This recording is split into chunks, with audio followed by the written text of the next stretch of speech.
Prenez place sur Monticule et bienvenue dans First Pitch, le podcast MLB des équipes de The Playoff FR. Et oui, retour du podcast hebdomadaire. Encore une fois, on vous lâche pas. Surtout que c'est pas le moment de vous lâcher en fait, parce que on attaque les Championship Series. Et oui, et aujourd'hui, on va débriefer du coup des Division Series et puis vous faire un petit preview, peut-être. Un preview, j'ai dit pas de pronostic, des Championship Series.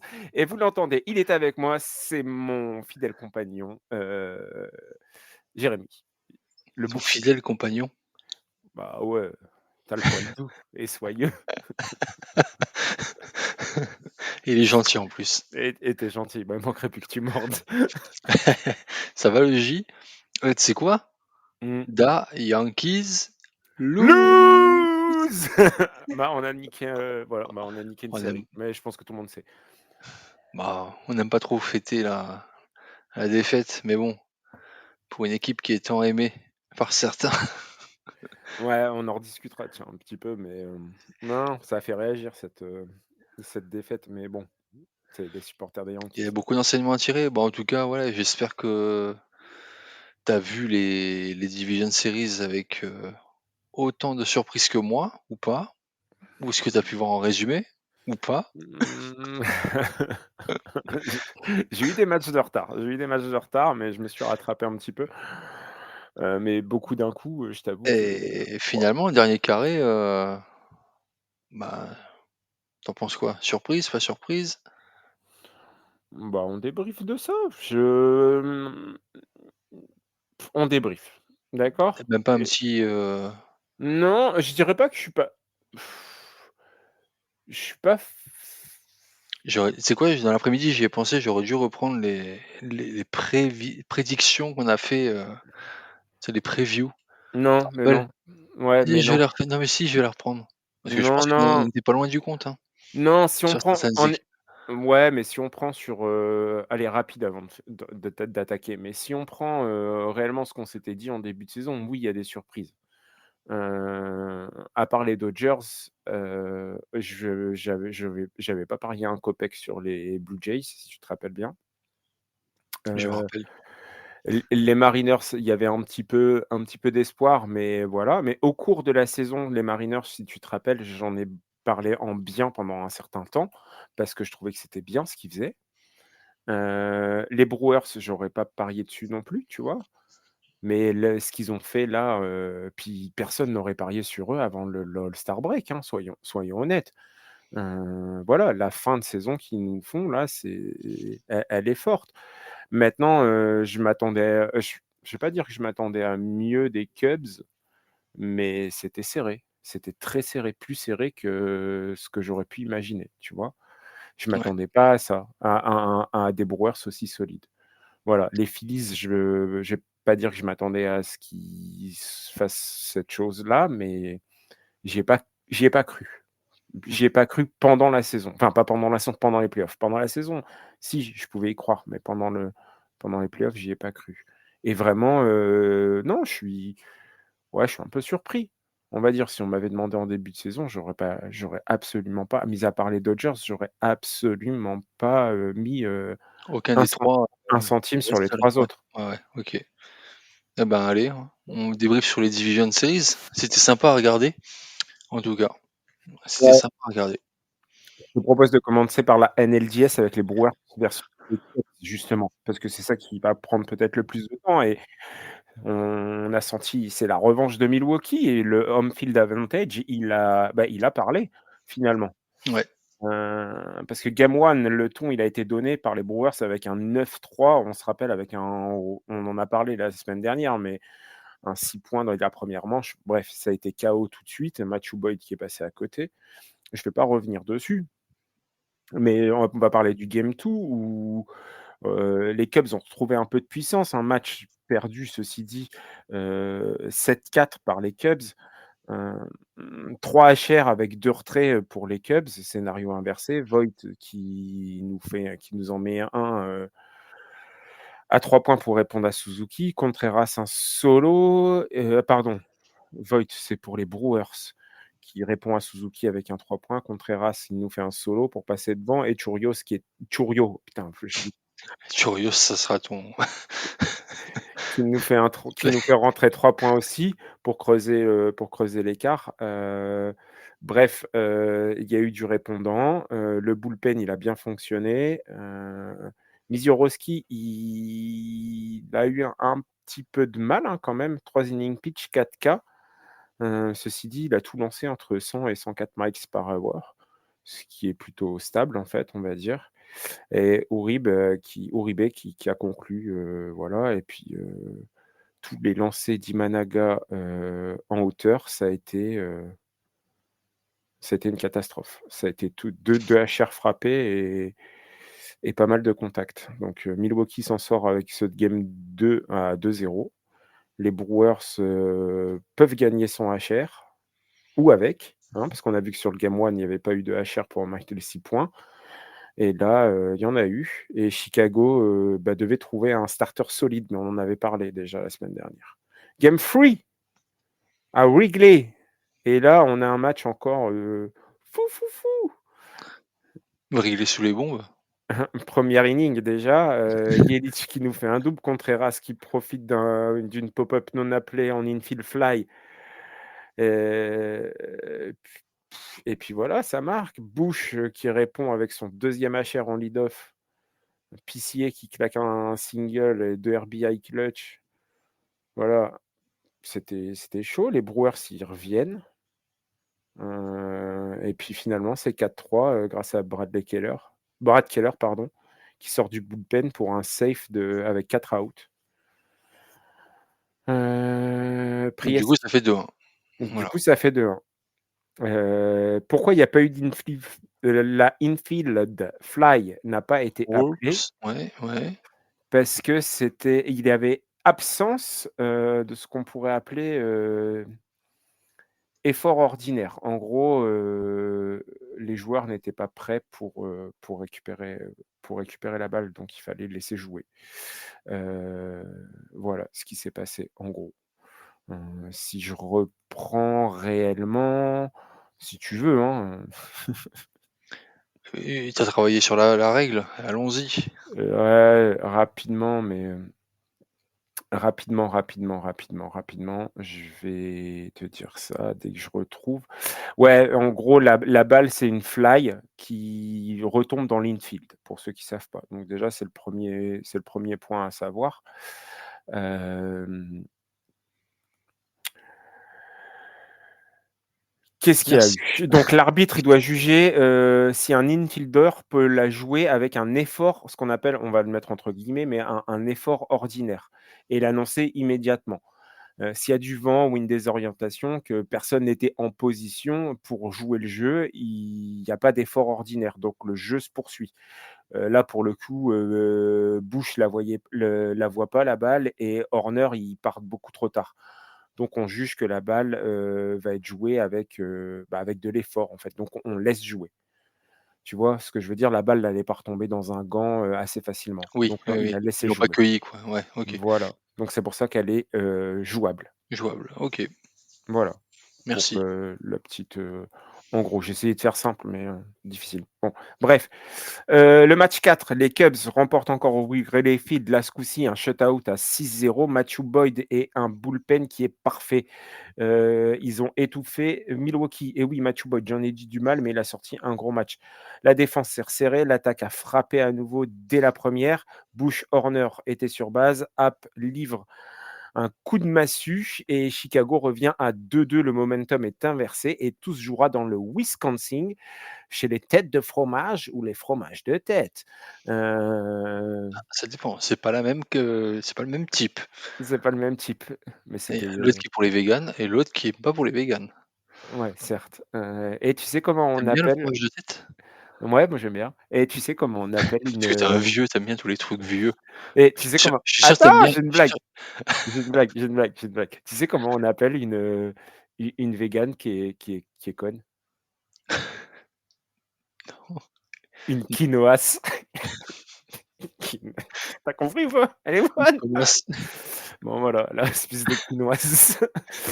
Bon, voilà. Je suis sûr que tu manges des glaces, rhum raisin. Non, je déteste ça. C'est pas vrai? Et les pains au raisin? Je déteste ça. Ah bah, tu pas si vieux que ça finalement. Non, non, non, moi j'aime bien, j'aime pas ça. Bon bref, peu importe. Ceci signal d'alarme pour les Brewers lors de C'est ce toi qui match parles de parce tête de que fromage, hein. ouais, mais sur ce game fort, on va faire un point, c'est qu'il y a eu un impact quand même, c'est les Brewers qui font un 1/13 en RISP sur les 2 matchs à Chicago. Ouais. C'est quand même, chaud. Allez, on parle du game 5 et le chef-d'œuvre au pitching. Les Brewers le remportent 3-1 et Milwaukee brise la malédiction. Et oui, Contreras, Void et Turang, ils frappent chacun un HR solo. McGill en opener réussissent un premier inning vierge, scoreless. Miroski, 4 innings pitch, un run encaissé. Il domine après le HR de Suzuki. HB vacille un peu, mais le rookie Chad Patrick éteint le feu face à App. Uribe y conclut avec un save à 22 lancés, 3 retraits en 9 pitchs dans la 9e. Tu te rends compte? 3 retraits, 9 pitchs. Ouais. Série historique. Un HR au premier inning dans chacun des 5 matchs. C'était chaud. Les Brewers remportent leur première série depuis 2018 et filent en NLCS. Bravo à Verdict. eux. Ouais, verdict, moi ce que je dis, c'est que Milwaukee, ils ont alterné le small ball, chirurgical, on l'a vu sur le premier match, les power spots, létaux, hein, l'usage intensif du bullpen, mais bien structuré. McGill, Miroski, Patrick, Irube. Montée en puissance de Vaughn Contreras. Tu te rappelles Vaughn, comment on le taillait quand il était aux White Sox? Oui, oui. Et Turio et des Cubs qui ont été valeureux, mais ça n'a pas payé. Et direction la NLCS. Ils se sont bien battus. Ouais, ils se sont bien battus. Qu'est-ce que tu en as pensé au global de cette, série, entre les Brewers et les Cubs? Les Cubs, en fait, ils ont été un peu comme toutes les équipes qui ont perdu là, à l'image de leur saison. C'est-à-dire, ils pouvaient être très très bons sur les matchs, sur les 2 matchs à la maison. Ils ont été très très bons, ils ont pu étouffer l'attaque des Brewers. Autant ils ont eu des trous d'air vis-à-vis de leur comment dire, leur lanceur partant, et même après au niveau de l'attaque, ou même défensivement. Voilà. Quant aux Brewers, pareil, c'est le roller coaster aussi, mais moi je pense qu'ils sont beaucoup plus stables et beaucoup plus, comment dire, constants sur leur attaque, et ils se reposent sur quand même un bullpen qui est hyper fiable en soi. Ouais, je suis tout à fait d'accord. Mmh. Heu, je suis d'accord et puis ils ont montré, quand même les Brewers, hein, je parle de ça, c'est qu'ils ont su franchement éteindre une grosse attaque, parce que l'attaque des Cubs, c'était quand même, c'était pas évident. Donc ouais, respect au pitching staff en entier et puis ils ont montré une certaine, j'ai envie de dire, solidité et polyvalence en attaque qui a fait la différence et vraiment, beau à voir. Après, 5 matchs, c'est beaucoup parce que Là, on rentre dans le meilleur des 7 matchs, hein. Donc mmh, là, ça va être long, hein. c'est long, hein. C'est long. Ça va être long et ça commence demain soir. Ouais. Allez, on enchaîne alors? Allez, on Le enchaîne. kicker de demain soir, qui jouera les Brewers. Qui va jouer les Brewers entre les Mais Dodgers qui? et les Phillies? Mais Mais qui? qui? Mais qui? Mais qui? Allez, c'était nerf d'acier et puis baseball et un closer nommé Rocky, Sasaki. Game 1, on l'a parlé, c'est la semaine dernière, Los Angeles qui renverse les Phillies 5-3. Game 2, je vais pas revenir sur le Pardon. game 1, Ouais, vas-y, ouais. Non, non, non, le game one tu peux, c'est bon, hein. Vas-y, on peut enchaîner au game 2. on peut enchaîner. Le game 2, c'est Snell qui a livré un Ouais, chef-d'œuvre et puis moi j'en ai pas enfin tout à l'heure on en rigolait, mais Mookie Betts, qui a été, ah non, c'est pas avec toi que j'en rigolais. Excuse-moi, je t'ai fait des infidélités. Heu, c'est Mookie Betts qui a été un vrai chirurgien sur ce match-là. Blake Snell, c'est 6 innings pitch, 1 hit encaissé, 0 run encaissé, 9 K en 99 lancés. affirmatif. Luzardo, par contre, il a bien tenu côté Phillies, hein, parce qu'il est allé jusqu'en 7e avec 17 retraits de suite. Et puis, Teoscar a cassé la série avec un simple. Freeman a tapé un double. Kiké provoque le 1-0. Un RBI de mon petit C'est pas Kiké. fini pour Kiké, c'est pas fini. Il en a Non. fait encore des jolis petits coups. Et Will Smith qui délivre un single avec, à 2 points, Ohtani qui signe son premier hit de la série et la 9e de folie, Treinen qui vacille, 4-3 après le double de Castellanos. C'était chaud et la manœuvre de l'année, c'est le wheel play appelé par Betts. Tac sur Castellanos à la 3e base et voilà, Sasaki avec le pic de Freeman dans le dirt, il verrouille le match et les Dodgers mènent 2-0. On passe au game 3 parce qu'on a retrouvé enfin, ils se sont réveillés. Tu m'avais dit la semaine dernière: «Mais je suis sûr, ils vont se réveiller. Quand ça va se réveiller, ça va se réveiller». Il y en a qu'un qui s'est réveillé, c'est le Schwarm-Bomb et reset sur la série. Kyle Schwarber se réveille, 2 HR avec des exit velocity à 117 miles par hour. Allez, Il avait une batte en alu ou je sais pas, mais il a envoyé la sauce. sa Le batte elle est plan vache sa batte elle est courte, hein, je sais pas si tu as remarqué, comparé aux autres. ouais, mais elle est head loaded à fond, donc vaut mieux qu'elle Elle a soit un courte. elle a un gros diamètre. Non, elle est sur le poids et surtout tout le poids de la batte est sur le bout, donc quand ça part, hein et quand ça tape, Eh, comme le dit Julien, quand ça part, hein. quand ça part, ça part. Bon, ceci dit, le plan des Phillies, c'était Nola en opener avec 2 innings pitch vraiment intenses et Ranger Suarez qui a déroulé derrière avec 5 innings pitch et un earn and run. C'était couillu de la part des Phillies de faire ça. Yamamoto, qui est puni sur une four-seam haute, hein, face à Schwarber et 8e, c'est Real Muto qui frappe son HR. Encore Schwarber, 5 points sur Kershaw en relève. Ouais, Kershaw, il a eu un peu de mal, mais bon, c'est je c'était, une première pour lui aussi, malgré, sa longue carrière. Voilà, Philly revient 2-1. Demain.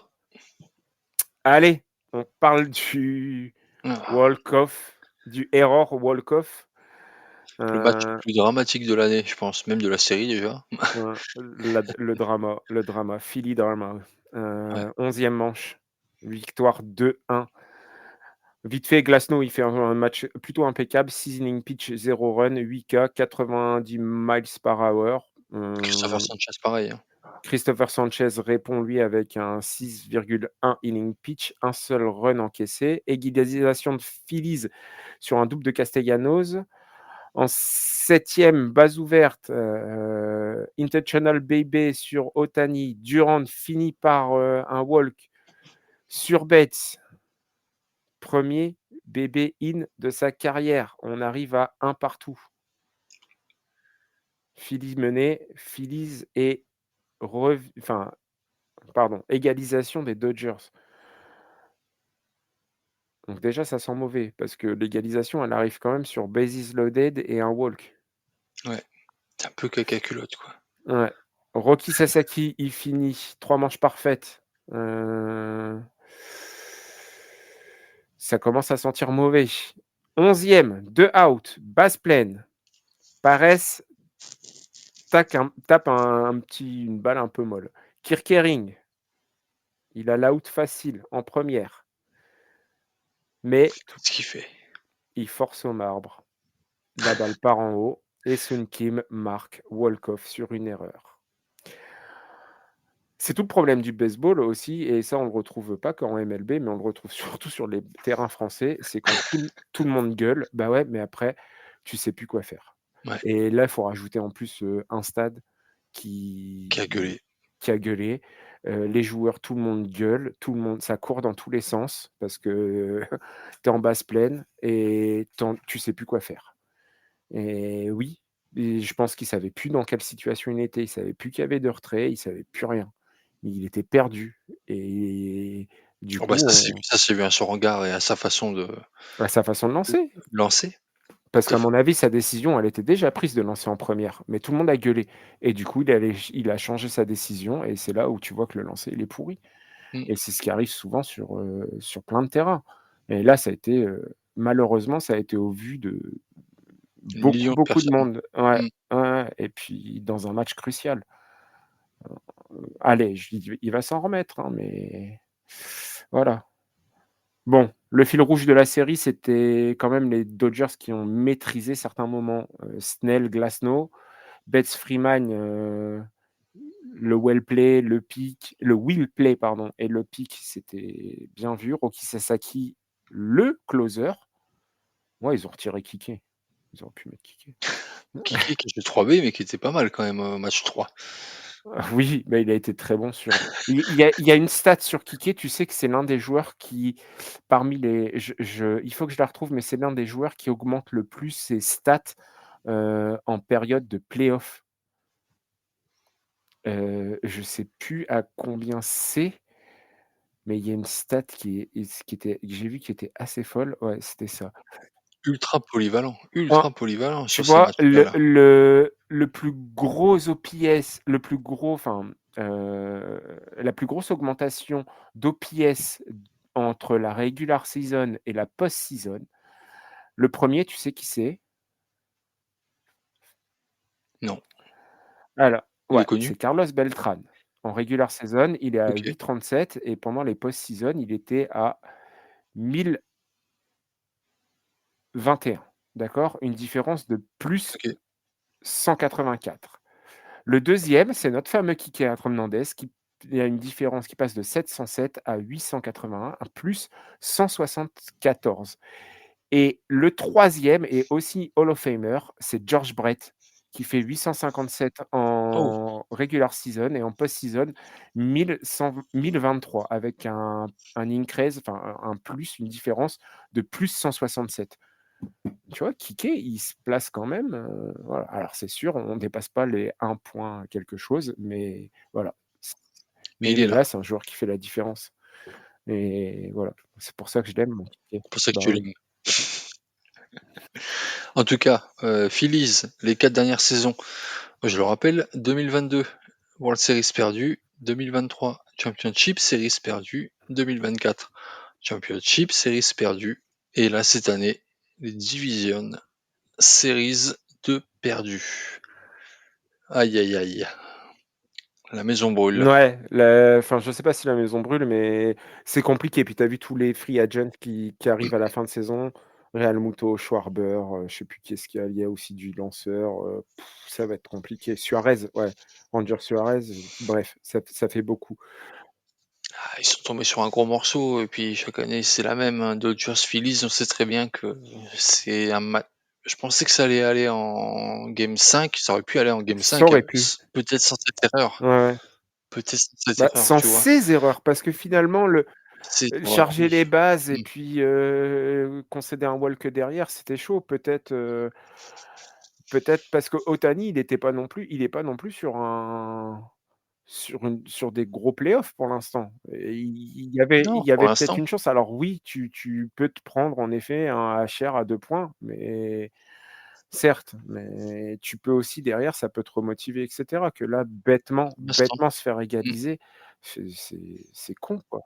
Tu as potentiellement encore 14 matchs maximum, pour, renverser la vapeur pour Ohtani, quoi. Enfin pour Ohtani, déjà il a fait déjà Mais ouais, mais ils tout ne rep de ce qui est bonnes bien, unités. c'est que enfin, ce qui est bien Tout ne repose pas ouais, sur mais lui. tout est c'est compressé. Tiens, tu vois, c'est un condensé les Dodgers. Même là, leur Mmh, rotation, si tu regardes, leur but maintenant, c'est de faire un start long. Tu fais mmh, rentrer Vesia en pare-feu derrière et puis après tu laisses à Sasaki. voilà. Donc Dave Roberts l'a et puis compris. si tu as pas un s si tu as un starter qui coince, bah, tu as vu ce qu'ils font rentrer en Oui, tu as une petite relève de longue relève ou une petite relève, une longue histoire relève de de faire Kershaw, des trucs comme ça. Enfin, c'est des ouais, longues relèves. Quand j'entends des longues relèves, c'est au moins 3 innings. 3 innings, ouais. C'est quand même pas mal, hein? Ah oui, Et tout à fait. là où tu vois Philly, ils ont aussi, dû multiplier le duo, Nola, Suarez et Duran et puis Luzardo en relève. Enfin, c'était compliqué, quoi. C'était compliqué. Ouais et puis l'attaque n'a pas été là, quoi. Enfin, Ouais, et puis après, Roberts, le fait de passer aussi, on en avait parlé, tu Oscar Hernandez devant Ohtani, pour, face au gaucher, bah, ça paye. mmh. Sur le game 1 et sur le game 2, on l'a vu. Après, les Dodgers gagnent leur match avec moins de, allez, moins de 2 points au final, hein, finalement. Ouais. Donc forcément, les Phillies, c'est quand même assez proche pour pouvoir les titiller. Mais voilà, le match 3 qui gagne, les Phillies, il y a quand même 6 runs d'écart. Donc on se dit que ouais, ça aurait pu vraiment tourner peut-être à leur faveur si, comme tu as dit, avec des si on coupe du bois, si vraiment ce match 4 c'était vraiment décisif, quoi. Ouais, ça c'est sûr.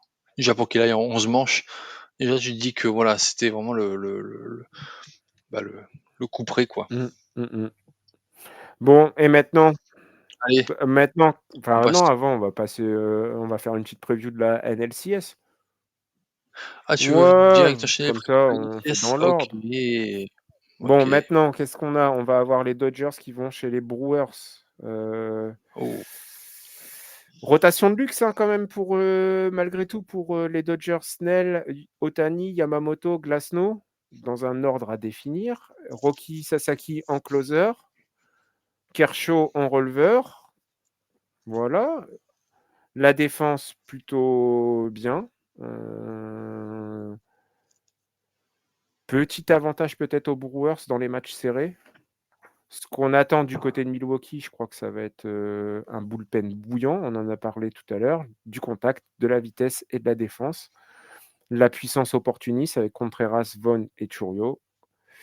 Et puis les clés de la série, ça va être empêcher le trafic, gérer la 7e et la 9e, essayer d'aligner Vezia sur, des gauchers et Rocky, pour les outs,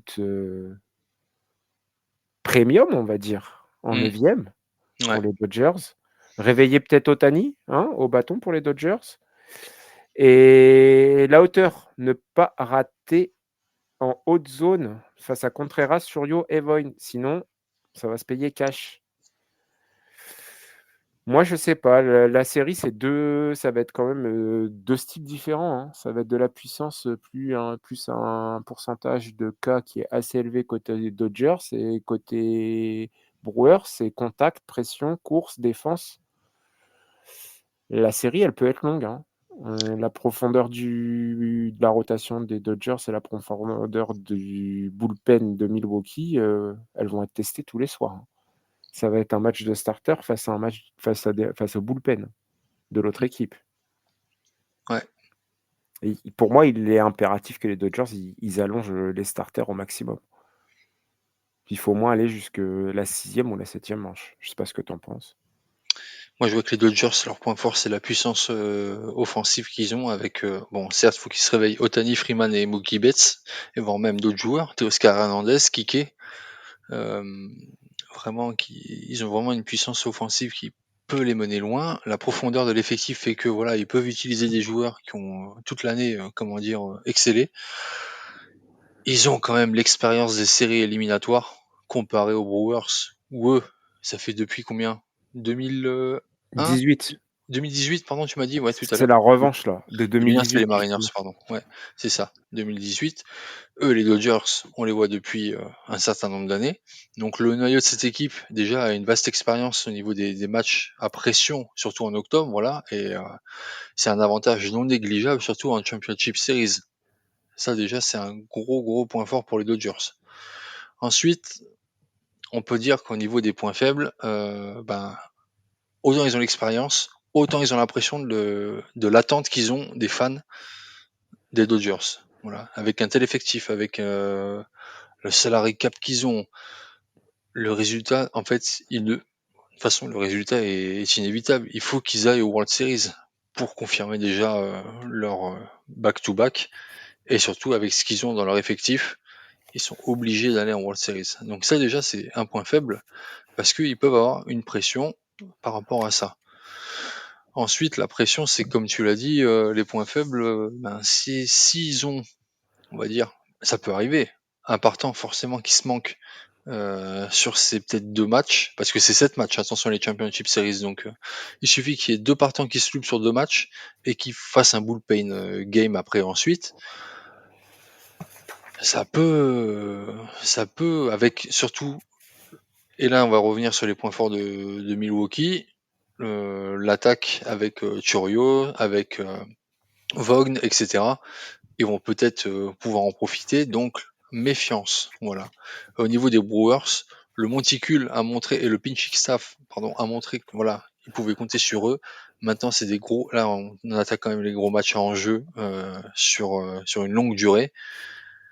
Il va falloir ménager les épaules, les coudes et les poignets, et surtout play smart pour les Brewers. Ça, c'est quelque chose qui est important. Moi, si je dois faire un plan de match pour les Dodgers, je t'ai dit, c'était allonger les starters au maximum. Prendre de l'avance tôt, en fait. Scorer tout de suite dès le 1-3 face à des Peralta, Priest et Quintana, tu vois, il faut scorer vite. Attaquer la vélocité, ça veut dire qu'il ne faut pas rater les premières fastballs. Avant que Mizurowski et Uribe ils n'entrent, tu vois. Il faut vraiment aller chercher les fastballs au maximum. Il va falloir être discipliné sur le monticule parce qu'il faut limiter les bébés, les hit by pitch, les erreurs, etc. Parce que ça alimente l'attaque des Brewers avec le vol de première à troisième, etc. Les balles en jeu, dès qu'il y a des balles en jeu, ça court partout, c'est infernal. Et il va falloir qu'il cadenasse la fin aussi, c'est 3 ou 4 outs pour Sasaki à chaque fois. Et identifier surtout un deuxième bras fiable avant pour la 7e et la 8e chez Anne ou Vezia, mais il va falloir vite se décider sur qui rentre. Les match-up clés pour moi, ça va être Otani face au gaucher, HB, Conning, Gazer et Hall. Il va falloir attaquer in très tôt, accepter les bébés, ne pas forcer. Betts, Teoscar Hernandez, il va falloir qu'ils aillent sur les balles en jeu. Milwaukee va chercher en fait à faire taper des grandes balles. Freeman, il va falloir qu'il soit fort face au droitier, lui, et rester dans un plan gap to gap pour essayer de finir Milwaukee au mieux. Les Brewers, pour eux, bah, on l'a dit, c'est mettre la balle en jeu, forcer Okay. Snell, Yamamoto et Glasnow à lancer dans la zone, monter le pitch count, atteindre en fait le ventre du Plein. bullpen. Ouais, Ouais. et attendre, il faut que pour eux, ils aillent dans le ventre mou taper dans le ventre mou du bullpen de Los Angeles, en fait. Parce que Los Angeles, le but, c'est de ne pas faire rentrer le bullpen, clairement. Donc pour eux, ça va faire monter les comptes exactement sur Snell, sur Yamamoto, sur Glasnow. Et après, il va falloir mettre la pression comme ils ont l'habitude de faire sur base, hein, en fait, le vol, le bunt, tout ce qu'ils peuvent faire. Renverser Il- la vapeur avec de l'IQ baseball, c'est ce Mm. qu'il faut. De toute façon, Et puis, il va falloir tenter les openers gauchers aussi, surtout, parce qu'on sait que les Dodgers ont du mal là-dessus. Parce qu'un HB Conning sur Otani, Teoscar Hernandez et Freeman, avec un Quintana qui fait le pont si besoin, ça peut faire mal. Mizurowski, il faut qu'il nous livre entre 9 et au moins 9 outs hein, en milieu de match. Et après, 9 outs, je dis pas 9 oui. strikeouts, hein, mais il faut qu'il ait 9 outs, quoi, 9 à 12. Voilà, il faut aussi qu'on ait une puissance sélective en attaque, avec Contreras, Vaughn, Chourio, Turang. Peralta, il va falloir qu'il fasse. Le côté les match-ups, c'est la patience des Dodgers face à Peralta, quoi. Il va falloir éviter les bases gratuites. Contreras, Vaughn, il faut capitaliser sur les rares fautes qu'il va avoir. Et puis Uribe, McGill, il faut que ce soit 6 outs combinés hein, pour garder HB Conning frais pour Otani en 7e ou en 8e. Donc, Bonne preview. Ouais. probablement, le but, ce qu'il faut, c'est que les Dodgers mènent tôt. Il faut que Peralta, lui, tienne les matchs. Enfin, le match, en tout cas le match 1. Et les bullpen games en game 2 et game 4, je pense, pour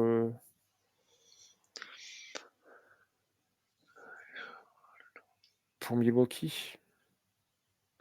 Bon, Game pronostic, game j'en fais 4, pas. il commence à LA, hein, c'est ça? Ouais, ce sera le LA. Ça devrait être normalement, s'il est partant, ça devrait être, si je dis pas de bêtises, Blake Snell au premier match, Ohtani 2e, Yamamoto au 3e, Glasnow au 4e et après sans doute remettre Snell, Ohtani et peut-être après sur le dernier match faire un Yamamoto, Glasnow, Kershaw et bullpen game en game 5 pour les Brewers sans doute.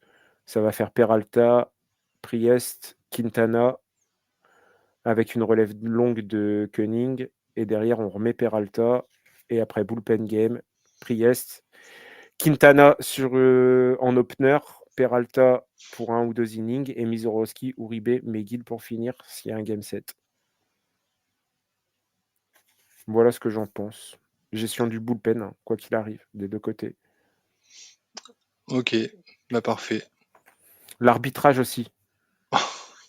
Bah, non, mais ça peut être un je sais pas si tu as vu sur les trucs, ça peut être un facteur, hein, parce que sur les zones hautes, si les zones hautes si la zone de l'arbitre, elle est haute et large, avantage Snell, Yamamoto. Si par contre elle est basse et avec très resserré, bah, c'est avantage Peralta, Quintana, tu vois? Donc il va falloir faire attention à ça, quoi. Voilà, c'est tout ce que j'ai à Allez, dire sur ce preview. Je ne fais pas American League, je c'est fais pas parti. de pronostic. C'est pour ça que je te demande pas.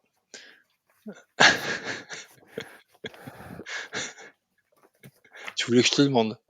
Non. Ah bah, alors c'est parti. Non, mais tout à l'heure, je réfléchissais, je fais: «À mon avis, ça peut se sortir ça peut aller en 6 matchs». Allez, c'est bien.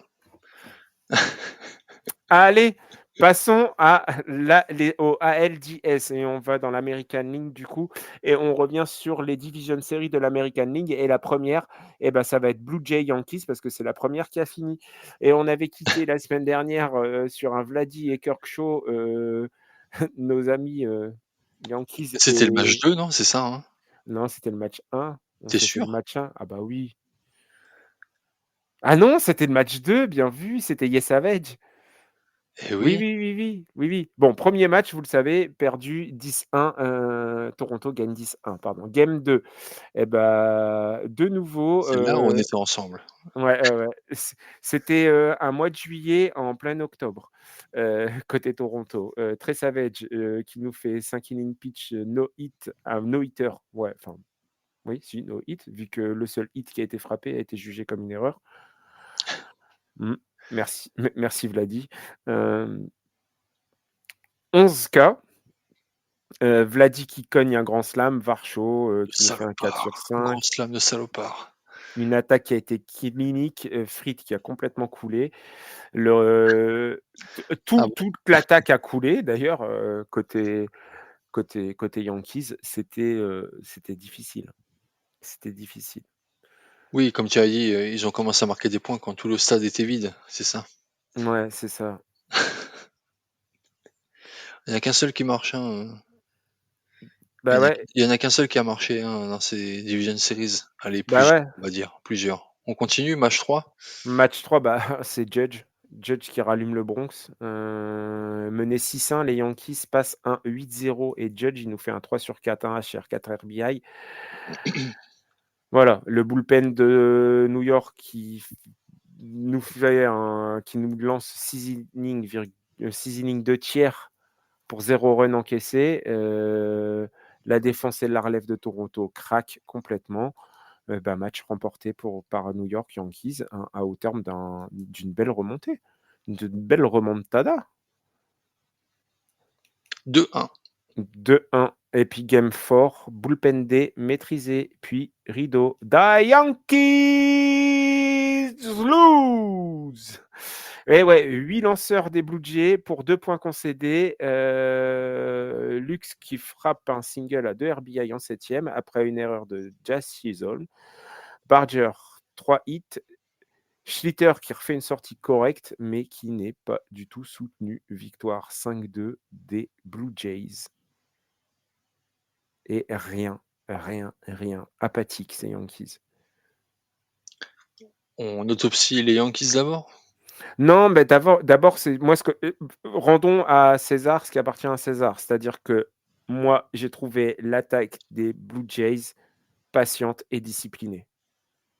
Voilà, ça a attendu, c'était un ratio qui est quand même hallucinant de 8 HR pour 7 K encaissés. Tu te rends compte? Sur 2 matchs? 34 runs marqués Heu, en 4 matchs. ouais et défensivement, c'était propre sur le game 1, sur le game 2, sur le game 4. L'écart, il a été net. Le seul match perdu, ça vient d'extra outs offerts, en fait. Donc voilà. Bon, alors certes, il y en a eu beaucoup, mais le bullpen des Blue Jays, il a été pas trop mal. C'était pas mal. Le MVP de cette série et pour l'instant de ces playoffs, c'est Vladimir Guerrero Junior. Derrière, on a un Trey Savage qui a fait un match super, Dalton Varsho qui a été impeccable, Nathan George Lux Springer. qui a été bien, George Springler. Côté Yankees, bah, à part Judge et Schlitter. Ah, il y en a un troisième, j'ai oublié son nom. Non, c'est pas qui tu crois. Non, non, bah, je sais bien. C'est pas ce qui je crois, mais c'est qui à On part en Judge? on en a parlé avec, Alexis, le owner du compte, Pinstripes FR. Ça me reviendra, ça me reviendra, c'est sûr. McMahon peut-être? Ou Bellinger? Ah, je sais plus. McMahon, ouais, mais tu vu le game 4 qu'il fait? Ouais, peut-être Moi, je veux bien, Bellinger, hein. peut-être Bellinger? Ouais, enfin, peu importe, mais ça a été c'était pas au Bref, niveau. c'est pas avec 2 joueurs, qu'on peut gagner un match de division, enfin, on peut gagner une série de Division Series, voilà. Bah oui, regarde, ne serait-ce que le game 1, 0/7 en RISP Bah pour les oui, Yankees. je sais le J. Tu veux que je te dise les starters Yankees en Division Series? Vas-y. 8 innings pitch combinés avec 5 strikeouts et 16,88 d'ERA. 166 lancés, 110 strikes. Mais de toute façon, Mmh, c'est dur, hein. tu avais une approche qui était très patiente et disciplinée du côté de Toronto et là, le moment où on s'est mis à commenter, on a fait un peu les foufous, la semaine dernière, c'était une approche hyper agressive et précipitée des joueurs des Yankees, à chaque fois. Il y en a pas un qui a su retenir son bâton et quand ils ont retenu leur bâton, ils se sont pris c'était des mauvaises lectures sur des balles plein Ah bah, centre. je peux te dire que quand il y avait les bases pleines et que Guerrero est arrivé, j'étais là devant la télé, j'ai dit: «Il frappe un slam, c'est sûr, un grand slam». C'était Bah, sûr, ouais, c'était c'était c'était sûr, je suis d'accord avec toi. c'était ouais, c'était sûr. Et puis, les Blue Jays à la maison, ça va être chaud pour, les adversaires, en Championship Series. Et puis ils nous sortent un Yes Savage et Varland comme ça, en fin de Machine de saison. guerre. Mmh. Ouais, tu sais pas d'où ils sortent. Heu, Yes Savage, sa force sim, elle est, je sais pas si tu as vu, elle a une trajectoire un peu particulière. Elle est pas forcément hyper rapide. Elle va pas taper bon, quand je dis pas hyper rapide, j'entends, elle va quand même à plus de 92 miles par heure, mais ceci dit, elle a une trajectoire bien particulière. Je sais pas si tu as vu? Un peu légèrement courbe et Ah bah, ce que j'allais te dire, j'ai dit: «Tu la vois toi droite, comme un laser ou vraiment un peu courbée, non, sur la non, elle est un peu courbée. ouais, Elle a vraiment une trajectoire courbe, elle est pas droite et c'est perturbant, hein, parce que ça va imagine, c'est entre la la fastball vitesse, et ouais. une curve qui va quand même, super vite. Mmh. C'est frappable, mais c'est perturbant. C'est perturbant et du coup, quand il lance sa splitter, tu as du mal avec la lecture. Donc c'était compliqué. Bref. Du coup, une petite autopsie des Yankees quand même. Bah, c'est pas une autopsie. Moi, ce qui m'a fait rire, c'est le lendemain, quoi. C'est tous les fans des Yankees qui étaient en train de dire que Cashman, il fallait qu'il dégage, que Boone, il devait dégager, qu'on devait tout refaire l'équipe. Bref, les fans des Yankees, quoi, comme d'habitude. Heu, non, ça fait 2 saisons que ça vivote, enfin 3 même, tu vois? Parce que l'année dernière, ils sont passés par, ils ont quand même, ils avaient une grosse avance en début de saison, mais ils sont passés, par la petite porte, hein. Je sais pas si tu te rappelles, en Oui, juin, ça marchait plus et puis ils ont eu de la chance, enfin, ils ont eu un tirage plutôt favorable. Ils ont su l'exploiter. C'est pas parce que tu as un tirage favorable que tu es assuré de gagner, on est bien d'accord. c'est sûr. Mais derrière, c'était un peu compliqué. C'était une équipe qui tenait sur 2 joueurs et on l'a vu de toute façon en World Series. Parce que quand il y avait ni Soto ni Judge, c'était compliqué. Alors certes, tout le monde avait pris le relais derrière. Je me rappelle de l'année dernière d'un Volpi, d'un Wells qui porte l'équipe, tu vois? Quand c'est ton 7, 8 et 9 qui portent l'équipe, bah, voilà, ça fait quand même du bien. Mais là, le problème, c'est que hors Judge, il y a eu personne. Il y a eu personne. Le bullpen, il a jamais trouvé une stabilité, jamais trouvé un rythme.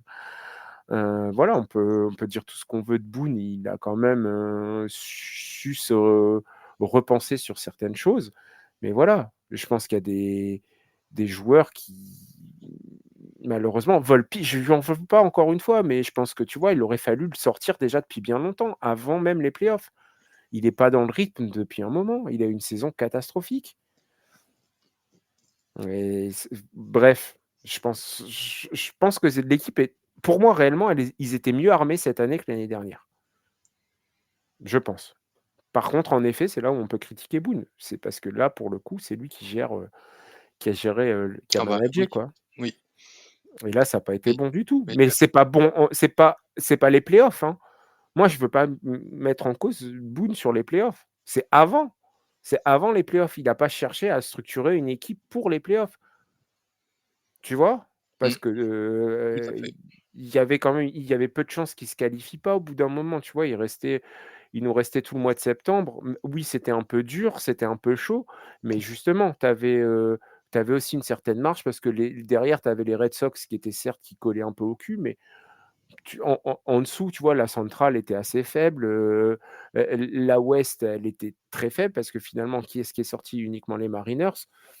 Voilà, il y avait peut-être un moment à faire au mois de septembre ou, avant les playoffs, de pouvoir, trouver une équipe, trouver une formule et il l'a pas fait. Il y avait les possibilités, surtout qu'à un moment, il y avait des signes clairs, tu vois? Mais il a laissé son équipe et il est parti à la guerre avec sa bite et son couteau et ça a pas marché. Bref, voilà. Allez, adversaire de adversaire, comment dire? Des Blue Jays? Et oui, qui entre les Mariners et les Tigers? Et c'était un film en 5 actes, en 5 parties, pas mal. Game 1, game 2, game 3, game 4, game 5. On l'avait annoncé. Et ouais, bon, ouais et ben, on avait dit: «Ouais, ça va être compliqué contre Skubal» et ben, Jorge Palanco, lui, il a dit quoi? Ils ont Non, dit quoi sur, le podcast hebdomadaire? Qu'on savait pas frapper? Bim, 2 HR font contre Skubal. Julio Rodriguez, eh ben, il a été clutch, hein, un double décisif en 8e. Castillo, il a été super. Munoz, il est rentré quand il fallait. C'était propre. Série relancée, un partout. Game 3. Logan, Walter, Gilbert. Gilbert. c'est Im- JB. Impérial. 6 inning pitch, 0 bébé.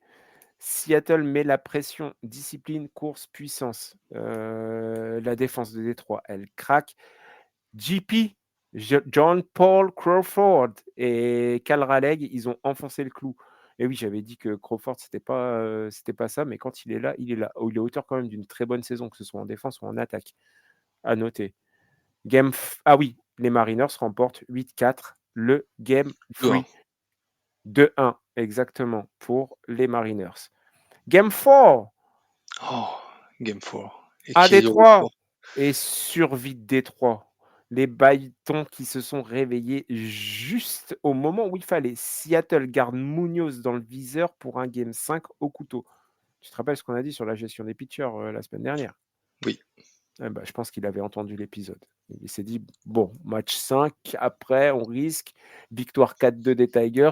On grille pas Munoz, on a un match décisif derrière. exactement. Retour à Seattle. Et quel match! C'était un double match. Marathon, C'était un double header. marathon.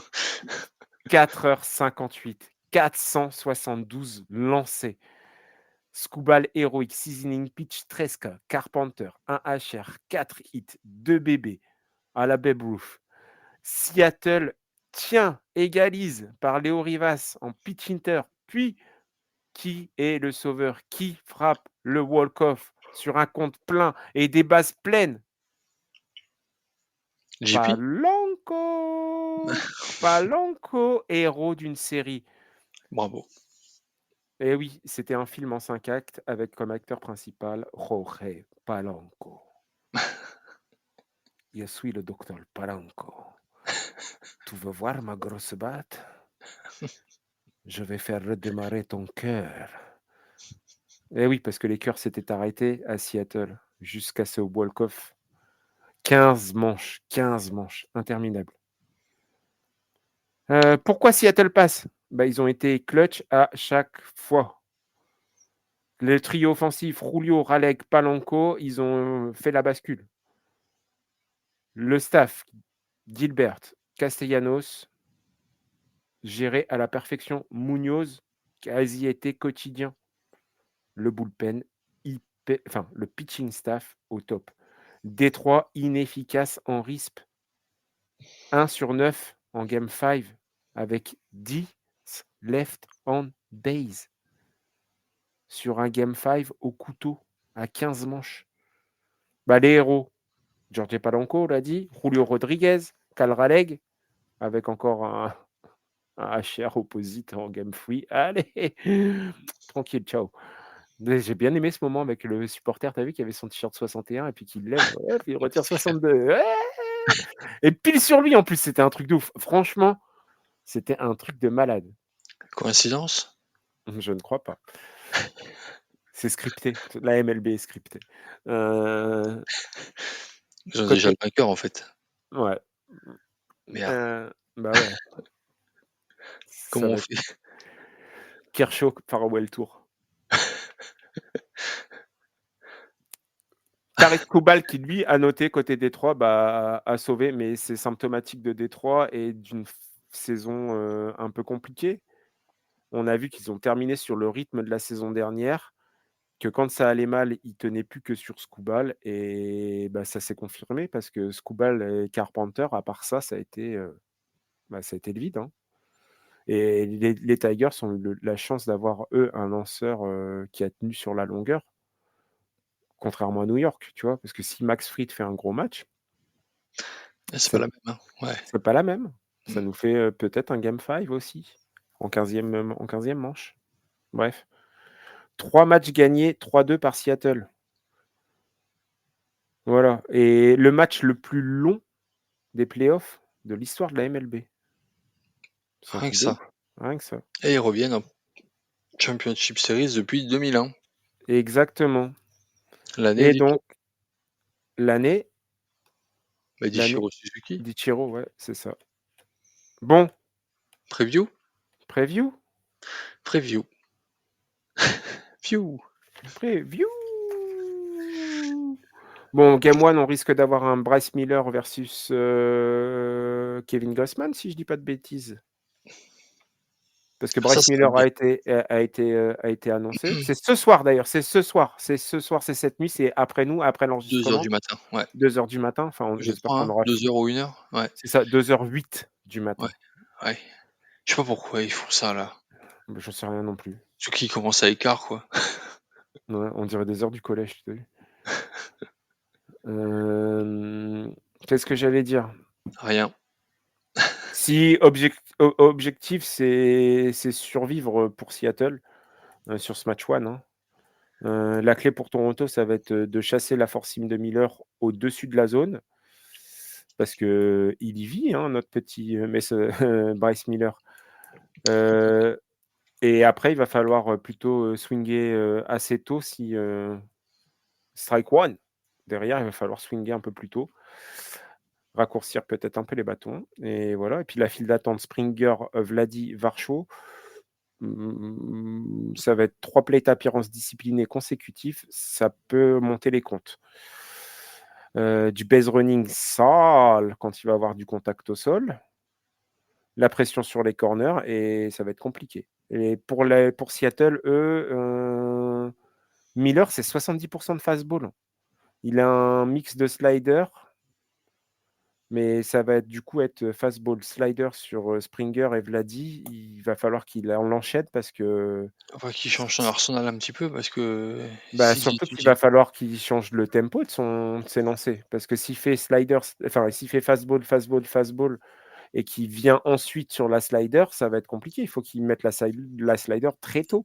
ils vont le lire comme dans un livre ouvert, voilà. Ouais. Et puis les rares balles de Gossman qui vont être trop au milieu, il va falloir les taper, hein. Et s'il y a une splitter, elle descend fort chez Gossman, il va pas falloir commencer à lancer les battes non plus.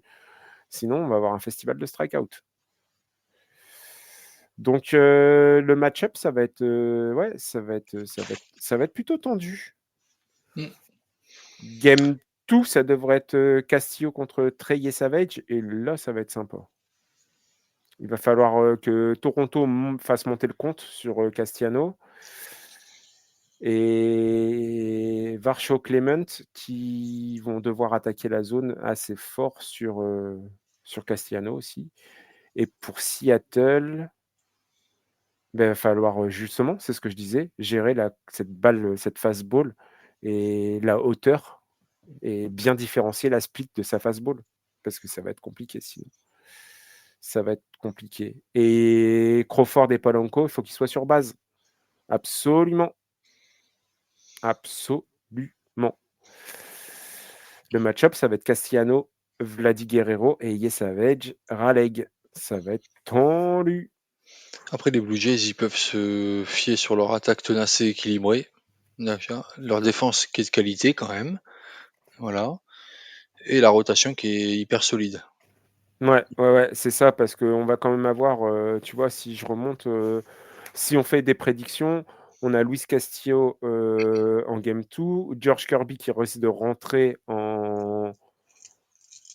vois, en game 3 alors que pour comment? Pour, Toronto, on sera sans doute sur un José Berrios, ou un Gossman en cours Et et tu tu sais vois, quoi?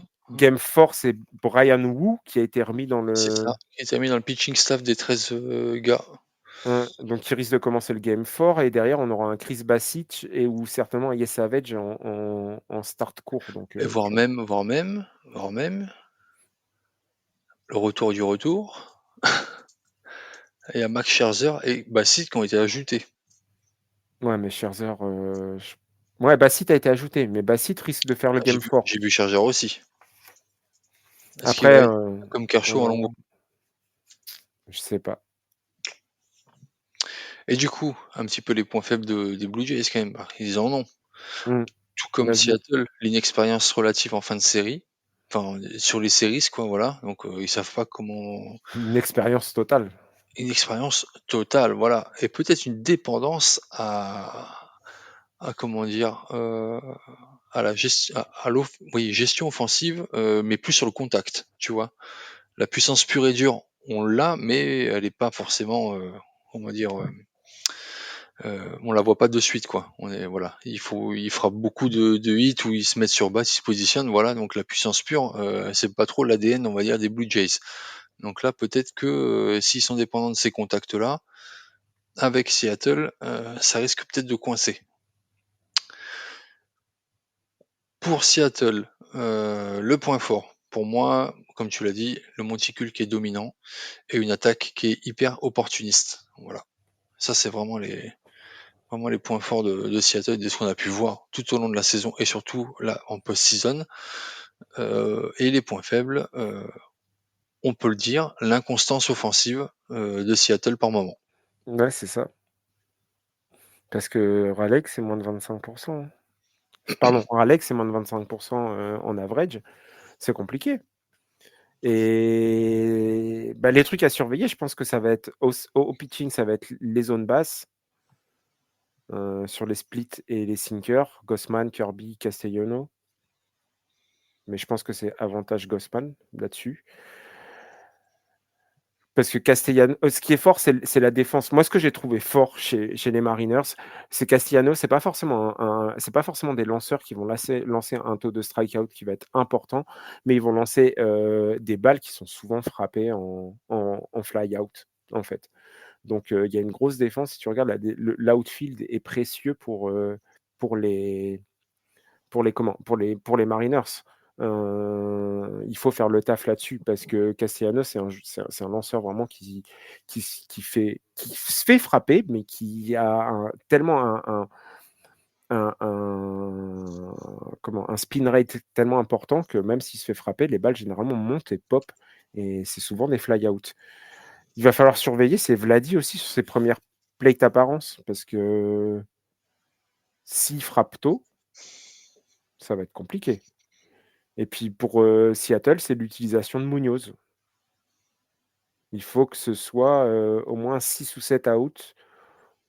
Il faut qu'il en sorte 2 avant un probable game 5, tu vois. Ôte-moi d'un doute, tu parlais bien de Luis Castillo, Oui, pas j'ai dit quoi? Castellanos. J'ai dit Castellanos? Depuis tout à l'heure, tu parles de Castellanos. Ouais, Castillo, putain. Désolé. Je voulais juste savoir jusqu'où tu irais et tu allais jusqu'au preview avec ce nom-là, J'ai dit Castellanos et tout Castillo. le long. Oh putain. Oh. Eh, tu m'as coupé que maintenant, super, merci. Voilà, bah cet épisode s'achève, va te faire enculer. Espèce de salaud. J'espère qu'il Ah j'espère qu'il merde. vous aura plu. Ah putain. En plus, putain, je me suis cassé la tête à regarder leurs trucs, les stats et tout, et pour dire Castellanos au lieu de Castillo. Ah, monde de merde. Il est temps de se quitter le J.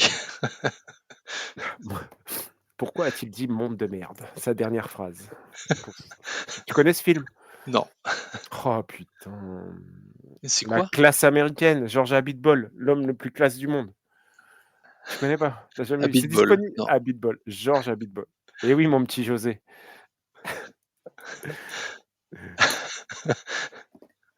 Tu confonds la classe et être chic. Oh, les Anglais sont arrivés! C'est pas grave. Passons par derrière. Prenons ce petit tunnel sombre et étroit et qui sent pas très bon. Oh, Georges! Jamais un homme m'a parlé comme ça. Tu connais pas la classe américaine? Non.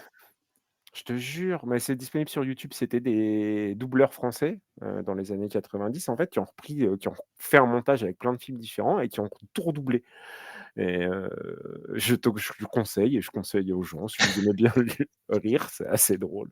Moi, ça m'avait bien fait rire à l'époque et c'est disponible sur YouTube, donc voilà, je conseille. Ouais. En tout C'est cas, on va se sympa. prendre un bon retour de bâton à coup sûr avec Castellanos qui a été tradé en post-season. Les Phillies aux Mariners. Ouais, s'ils écoutent, il y a peu de chance. Maintenant, de toute façon, ils partagent juste, tu vois, il y a même plus avant, il y avait un petit truc, ouais, cette bande de Ouais, crevards, ils ont j'écoute dit plus là. ça et Ouais, je tout. crois, Maintenant, ouais. ils écoutent plus, ils partagent juste et hop, allez, bah, Allez, hein, les allez, gueux. allez les gueux. Tiens, prends la populace, prenez. Tiens, prends ça et va à ton chemin. Ouais, écoutez ces petites gens. Ah oui, ils font que 1000-1800 écoutes par mois. Ouais, calme-toi, c'était une erreur. Je pensais ma daronne, elle allait laisser le podcast tourner.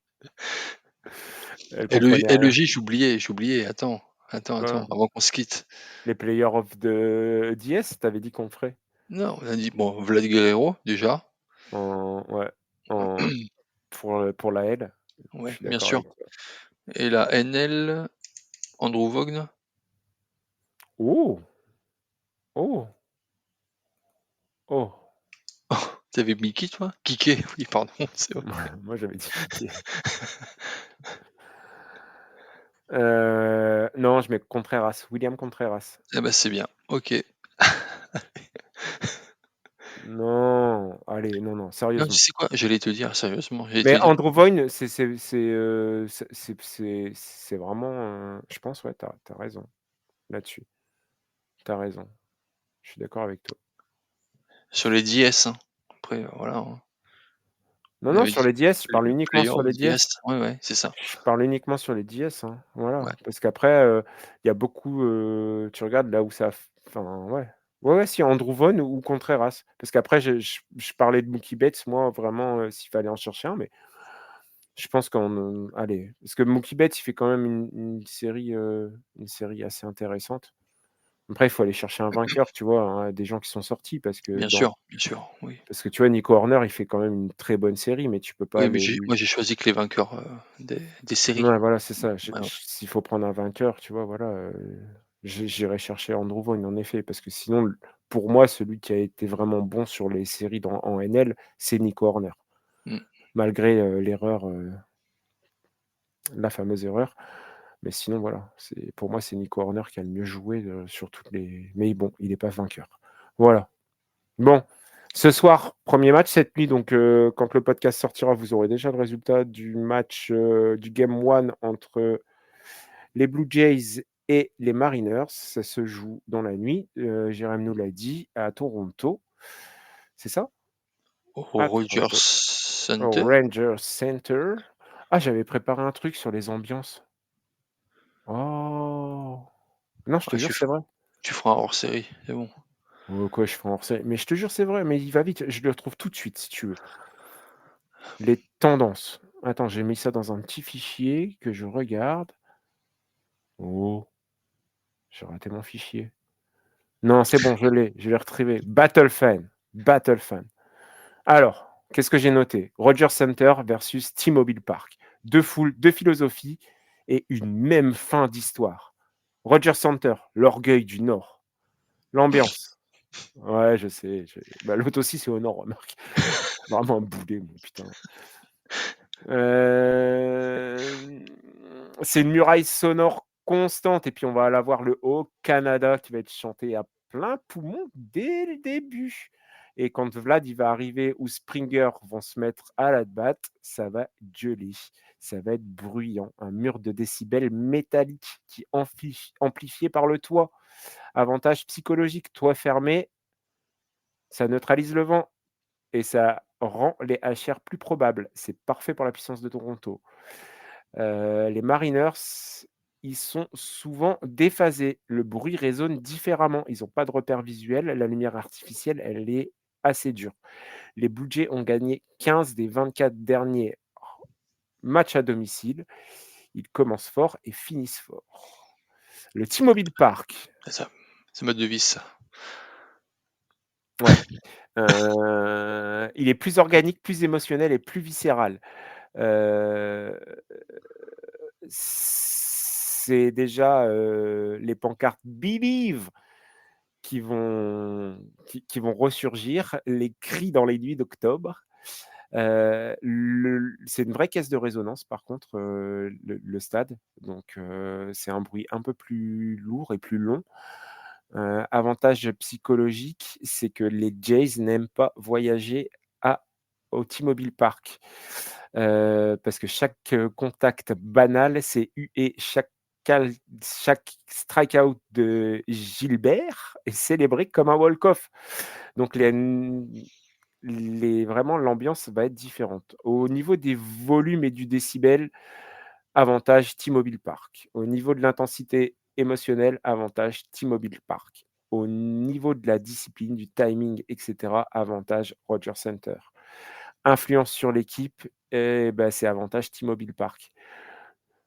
Toronto a bien fait d'avoir le home field advantage sur cette série parce que ça va chauffer au T-Mobile Park. Voilà tout ce que j'avais noté.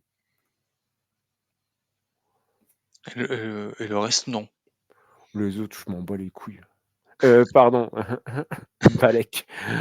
Oh, j'avais plus le temps de faire, Los Angeles, de faire, les Brewers et cetera. Franchement, déjà, je suis allé ouais, les Brewers, c'est pareil, c'est le même truc, toit fermé, machin. J'aime bien, n'empêche, le Family, je sais plus comment c'est Family, Moi j'aime bien je America Family American Start. Family, ouais, American Family. Je le trouve J'aime pas bien mal, le stade. j'aime bien le toboggan ou la mascotte. Ouais, à chaque fois qu'il y a un quand Pas il y a un cher. back to back, il doit remonter comme un ouf. Non, j'aime bien. Moi, je le trouve sympa ce stade. Pourtant, il y a rien de bien particulier, mais je le trouve, plutôt sympa. J'aime bien l'architecture du toit. J'aime bien comment il est fait, la manière dont il est, alors ça vaut pas, c'est sûr, que le Rogers Center avec, qui s'ouvre En en arc de portefeuille? cercle. Ouais, Ouais.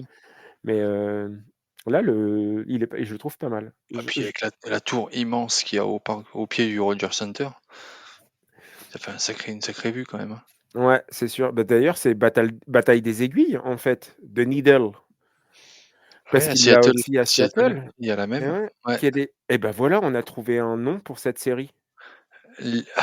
L'Aiguille Atico? L'Egliatico. Oh putain, elle était bonne. Ah!